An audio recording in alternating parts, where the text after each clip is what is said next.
এতটাই আস্থা, এতটাই ভালোবাসা ওখানে মানুষের আছে যে নাম শুনলে পরেই তারা আবেগ কাজ করে। এই পরিবারের নাম শুনলে আবেগ কাজ করে। ভোট তো দেবেই, কারণ এখানে ভোট যতবারই হোক, যত উপনির্বাচনই হোক, যত মূল নির্বাচনই হোক, জাতীয় নির্বাচন, সব সময় সর্ববৃহৎ ব্যবধানে জিয়া পরিবারের প্রার্থীরা জিতবে।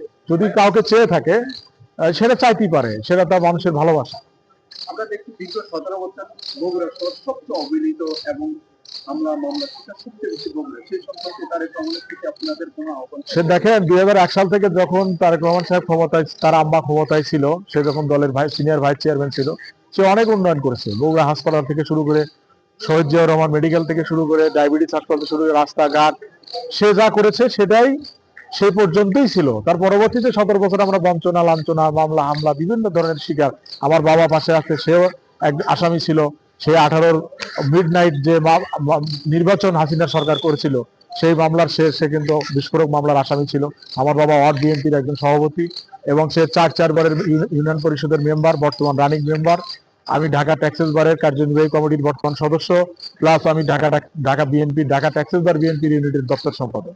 আমরা বগুড়া থেকে আসছি, আমরা ম্যাডামের ভালোবাসার তাকে দোয়া করার জন্য আসছি। আজকে রমজানের দ্বিতীয় দিন, এই জুমার লগ্নে আমরা প্রাণ ভরে তার জন্য দোয়া করার জন্য আসছি। আল্লাহ জানি তাকে বেহেশত নসিব করে।